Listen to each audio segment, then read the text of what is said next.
Hi, everyone. Welcome back to Mystical and Mysteries. I am Olivia, and today I will be talking about a murder that happened in 1978.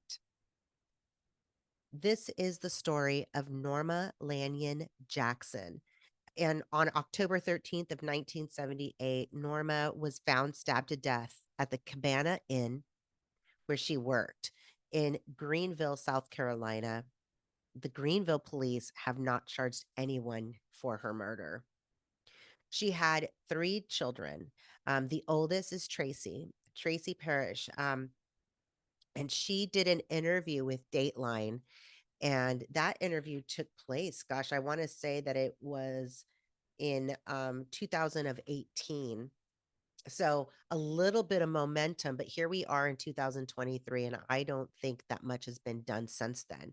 So let me just tell you a little bit about Tracy's interview with Dateline and what they do know of what happened to Norma. So Tracy told Dateline in 1978 that her and her mother, Norma, spoke on the phone, and they spoke often. And Tracy was 21 at the time of her mother's death. And she moved out of the family home to go live with her husband. So she definitely liked to check in and call her mother often. Norma raised Tracy and Tracy's two siblings as a single mother in Greenville, South Carolina. Tracy had mentioned to Dateline that, she was really proud of her mother and that it was really hard for her to do what she had to do to keep food on the table and a roof over their head.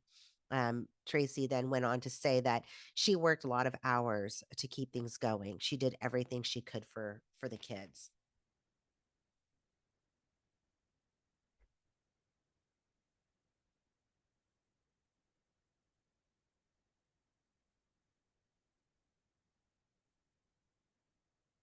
So on October the 12th of 1978, Tracy called her mother, who was 43 years old at the time. And just as Norma was about to start her night shift as an auditor and was about to start at the Cabana Inn in downtown Greenville, Tracy's called her mom. And according to Tracy, her mother acted like nothing was wrong and everything was normal. So a typical phone call took place. The next morning, Tracy told Dateline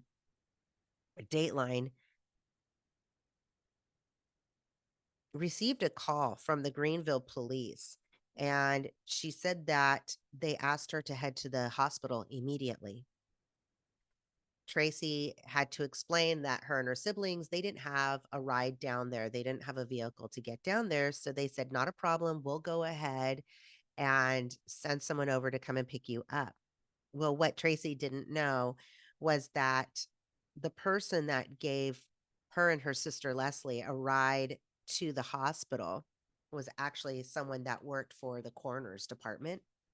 So when they got to the hospital, um, it was the coroner that explained to the girls that their mother was murdered and that she was stabbed to death. And of course, Tracy goes on to say that she doesn't really remember anything else because she was in total and complete shock of the news that she just received, and who wouldn't be, right?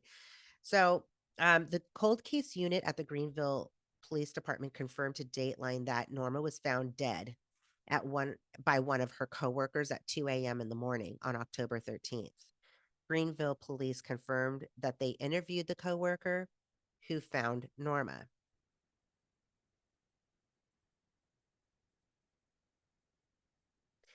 Tracy also mentioned that after hearing the tragic news, that she went into the hospital hallway to call her grandparents and let them know what happened to her mother. And while she was walking in the hallways of the hospital looking for a phone, that she walked by the room that her mother was in and got a glimpse of her body and said that the sight of her mother was completely bloody and awful, of course. So since 1978, Norma's case has gone cold. The cold case unit of the Greenville police told Dateline Since 1978, Norma's case has absolutely gone cold. The cold case unit of Greenville, they never got a suspect. They don't have any a person of interest. They don't have anything. But they also wouldn't comment further um, because they were afraid of, they were. I guess not that they were afraid of, but they were trying to protect the integrity of the case. Tracy's brother and sister have already passed away. So they were the only other living relatives that she has. Um, and so Tracy is now the only living member of her family. And she's just been really disappointed by how little information the Greenville Police Department was able to get about her mother and her mother's murder. And, I understand that she felt disgruntled, but she was quoted saying in an article that there should have been people looking out for the relatives of the victims. For me, this was horrible. I haven't had any justice.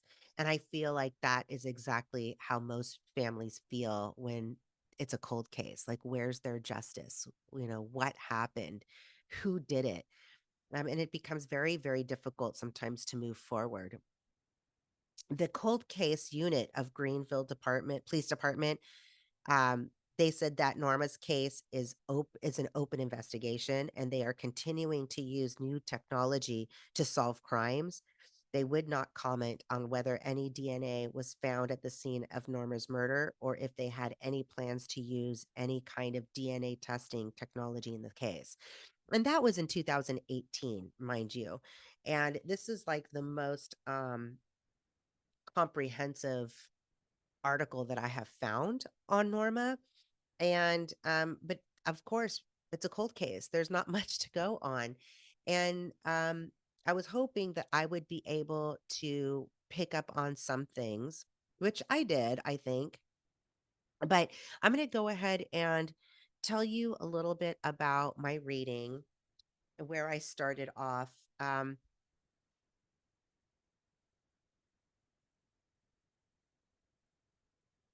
okay, so with my reading, when I first sat down, I immediately started to get um, a garage of some sort. It reminded me of like a 76 gas station or like a Gulf station.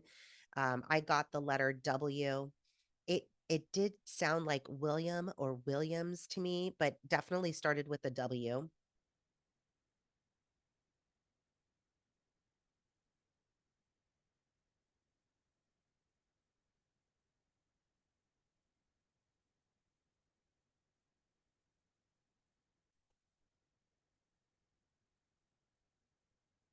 I started to feel that Norma was very sweet, very soft spoken.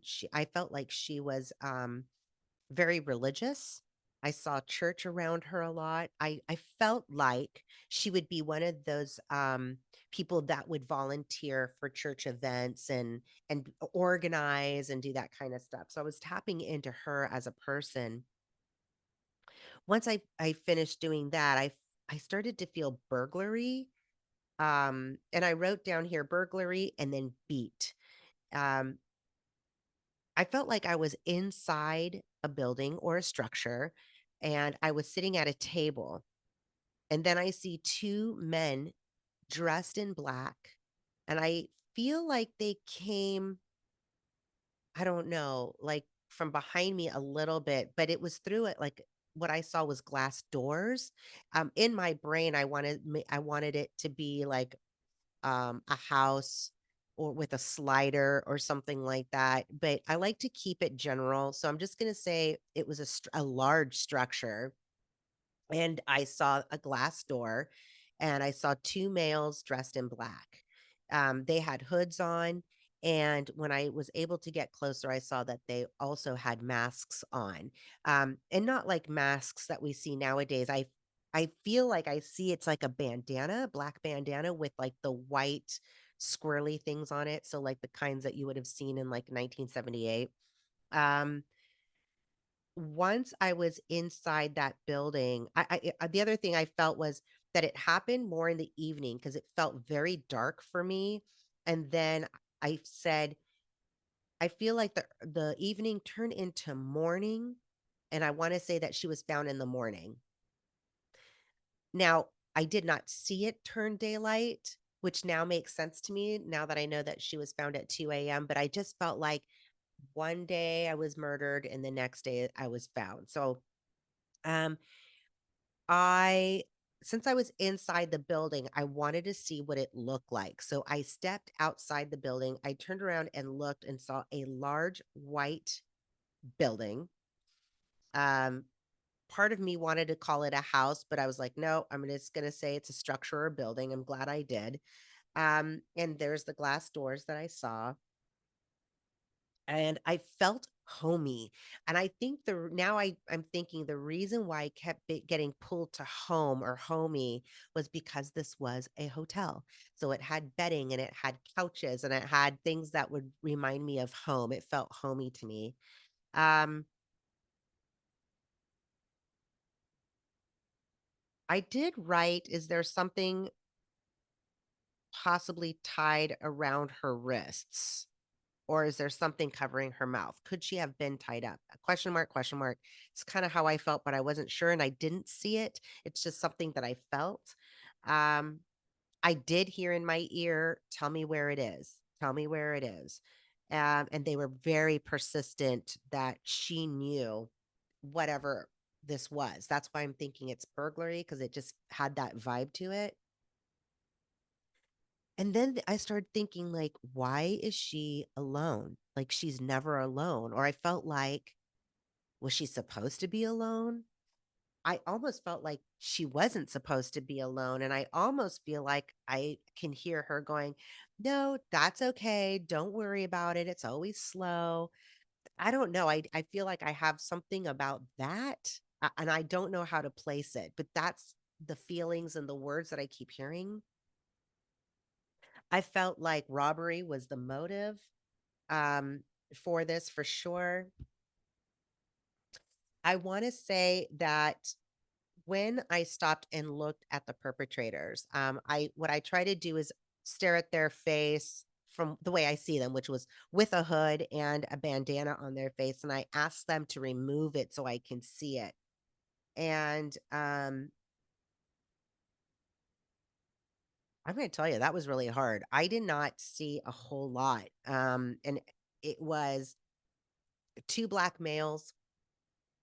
I feel like one was older and slightly taller, like maybe by an inch or two. The younger male, I want to say he was probably in his young or early 20s. I get the feeling of 22, 23, 24, like something around that age. I almost feel like it was a bit of a crime spree. Um, this is, of course, I did my readings in two parts. This is reading number one. And so that's, I wrote here crime spree, question mark. And this is really weird. I felt like I could see the older perpetrator. Um, he was staring at himself in the mirror. I want to say like he does this before he goes out and commits crimes, but I felt like he was staring at himself in the mirror. He was telling himself like basically what a badass he is. He's like pumping himself up in this mirror, and there's like animosity to it. Like he's kind of angry about it, and I'm not exactly sure why he's angry about it, but it's like his tone, his vocal tone was a little on the harsh side. It was really weird. Um I could hear the word target, target, target, target. I knew the one guy was kind of upset or just mad, and I'm not understanding it. All I know is this is the feelings that I'm feeling. And then I jump back to Norma. And again, I'm going back to why was she alone? I keep like, why? Why was she alone? And it doesn't make any sense to me because I feel like she wasn't supposed to be.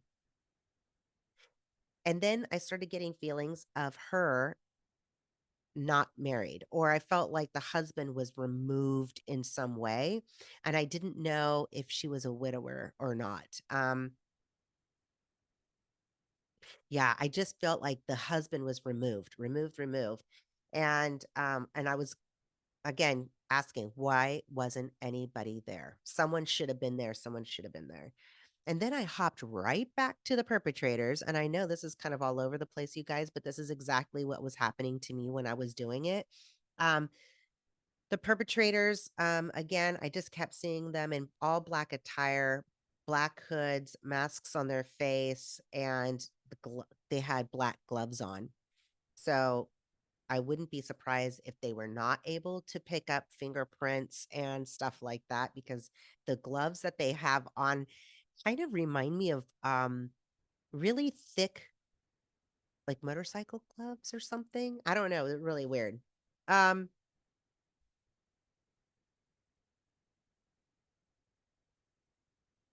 I do feel like they probably did some ransacking. Again, looking for the valuables or looking for the money. Um, and then I feel once, so I did see Norma sitting at the table at one point. I do feel that she was struck. I do believe there was some beating going on there. She was struck. I don't know. My head hurt so bad. And I feel like it was the top part of her head, like by the temple almost.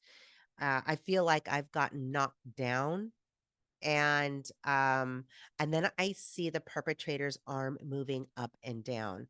So to me, when I see that movement, it's usually a beating and or a stabbing or both. And that's the look that I had. um I do know the feeling that I got from the perpetrator was that they were very confident that no one else was going to be there. Like, they knew. So either they staked it out, but they were very confident that no one else was going to be there. Like, they were able to take their time a bit with stuff. Um, Again, I just kind of reiterated that I saw her sitting at the table and then I saw her lying down. And part of me almost felt like I could hear threats of sexual assault. And that just is really gross and disturbing. But I don't know if she was sexually assaulted, but I feel like there were most definitely threats of it. And I'll just leave it at that. Um, I felt like these perpetrators were between the ages of 20 and 30. So the older perpetrator is either in his late 30, I'm sorry, in his late 20s or in his early 30s. Um, when I look at the lobby or where I thought this was taking place, I did see, um, I don't know, I felt like I saw darker carpeting. Um, and I just, again, that feeling of that I wasn't supposed to be alone. And I started to have feelings of, I don't feel like this was random. It's not as random as I originally thought. So this part of it was my second reading that I did. I wanted to like sit with again and try to see if I can really focus on the perpetrators more so. And so I started getting this. Um, when I sat down for the second reading, um, I immediately felt like it wasn't as random as I originally felt in the beginning. And I started to see a female, darker complexion, possibly also in her late 20s or early 30s, but I'll say 20s, 30s. She had, from what I could see, it almost to me looked like straightened black long hair, and it was like bob length that sat on top of her shoulders. I saw it like a brown color, but it was, she had bangs, I think, that came all the way down to her eyebrows, that were like curtain bangs. We would call them curtain bangs now. So I know we're talking about 1978. So I don't know how prominent like straighteners were back then, but it has that look to it where it was straightened and like pulled down really tight and not natural. There's not a lot of flexibility to the hair. Um, I then started to feel like this could have been an inside job. I kind of feel that it was definitely planned. And I feel like this female, I saw her in a blazer. And so I got the feelings of work related. I want to say that she possibly worked or used to work for the Cabana Inn. I it almost feels like someone either quit or they called off the night that Norma was supposed to be there. And I'm wondering if that's why I kept getting those feelings of like she wasn't supposed to be alone.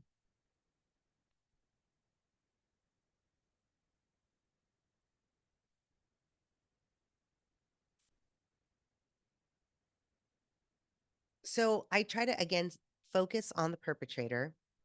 I try to remove the mask again, and I saw and heard like garage or mechanic, working on cars.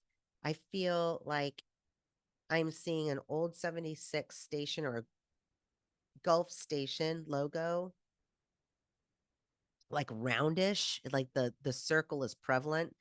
And I keep seeing colors of orange and white. I feel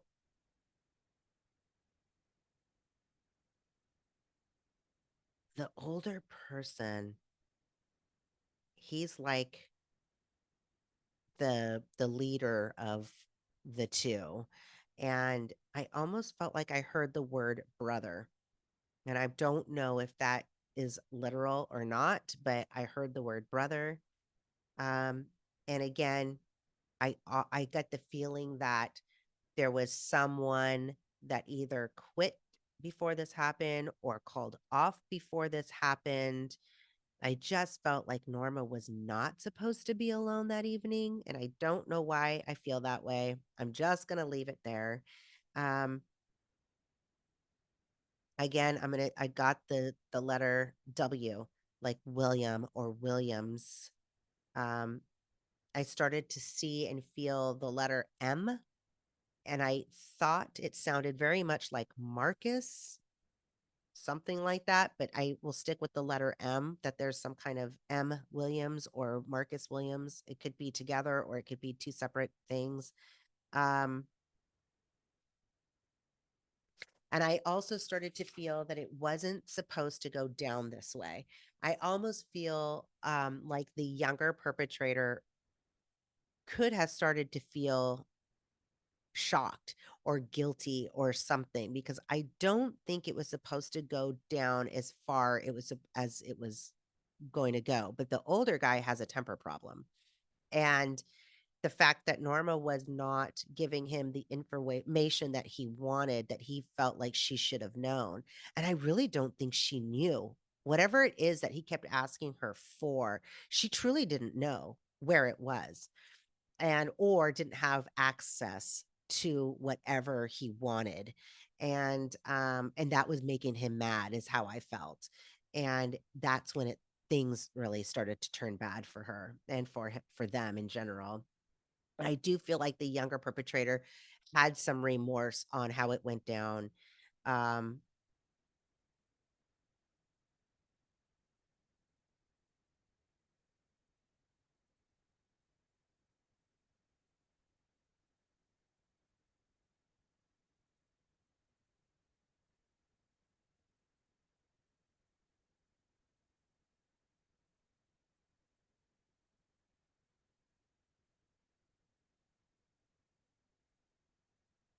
yeah. So after that, I was trying to take a look when I saw them leaving and they were running, like they were like scurrying out of there. Um, I know that they left the exact same way they came in. And as they went out the door, I felt them turn left and then turn left immediately again. Like if there was an alleyway, possibly, or a driveway, or something that goes behind the hotel building, like on the next street. So there's a way or an access way to get back there. Um, it was still dark outside when they left. Um, I can just, you can see it's just dark. It's just dark. And I can hear footsteps. I can hear them running and I can actually hear them breathing. So they're, I don't see a car anywhere near them. I don't see a getaway car. I feel like they're running and that they are not too far away from where this happened, like from where they live. And I tried really hard to pick up on a vehicle or how did the hell did they get out of there? And I feel like they just started to run. And I feel like they very possibly could have just walked and ran to the location. They're that close.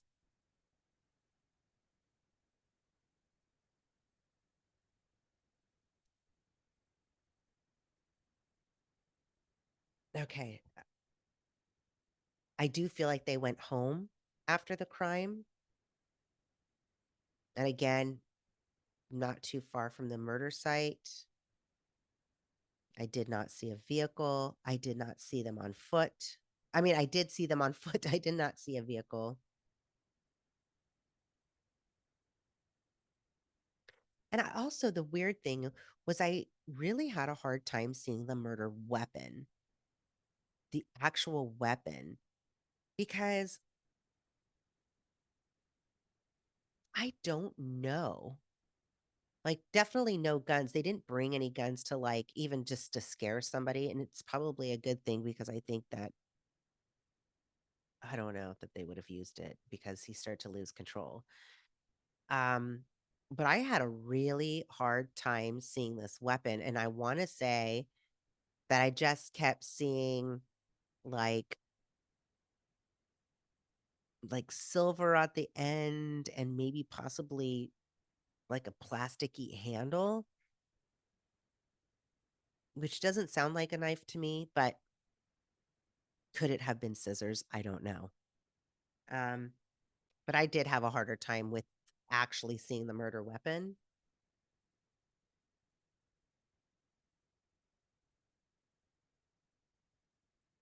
The crazy part is I don't think they got what they came for. I don't know if they got what they came for, which was money. And because I think this is what escalated everything, that Norma was like, I feel like she was like, I don't know, because she would absolutely tell them because she had 3 kids at home, right? So I know that she thought of her kids basically the whole time. I did get that feeling that she knew she was gonna pass. Um, I do feel like the suspects are knowledgeable of the area, and I don't feel like it's random at all.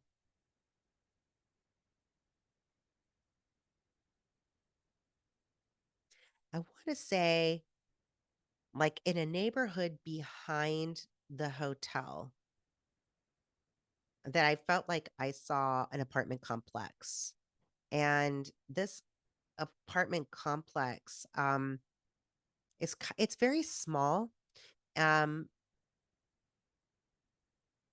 and I cannot tell exactly where it is, but I did see that it was white apartment complex. Like when you drove into the side of the complex, this is where like the car port was. And it's again not very big because as I drove into the or came from the driveway to get into it, to my left, I felt like I could see a wooden fence. And then I saw like a dumpster. And then I saw a building in front of me at my 12 o'clock. And then at my 3 o'clock, I could see the carports. So it wasn't like a garage or anything. It was like an overhang or whatever you call it, flat. And then I could see the cars parked in there. So this is where I feel like they went, but I don't know exactly where it is. And then Um, I kept seeing, like, as they were, here's the weird thing. Okay. So as they left the building,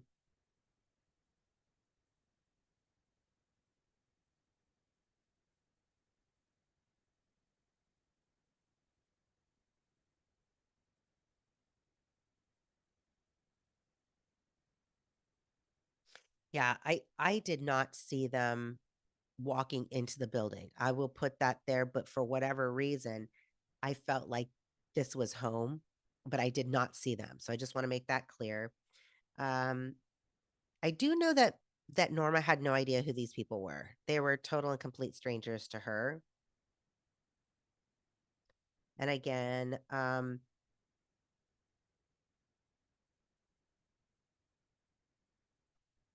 I did feel like when I walked out of the building and I turned left,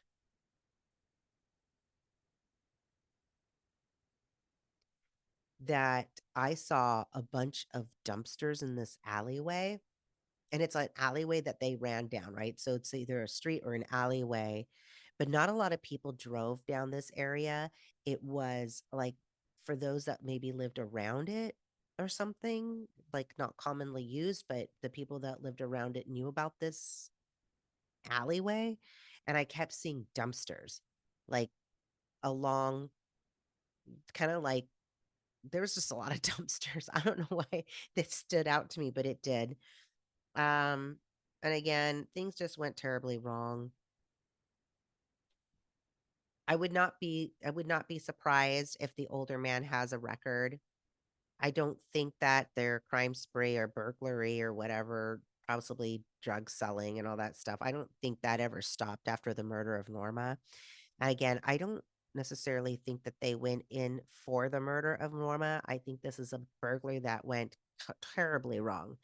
And it wasn't supposed to escalate that much, but the older guy, he does not know how to control his temper, which is really, really, really sad. So with that being said, you guys, I that's the story of Norma Lanyon Jackson. She was 43 when she passed, leaving behind three beautiful children. Um, Single mother, trying to raise her children and just trying to earn a living when something like this happens. It's just heartbreaking. But that is it for this week, you guys. Thank you for listening, and I will talk to you next week. Bye.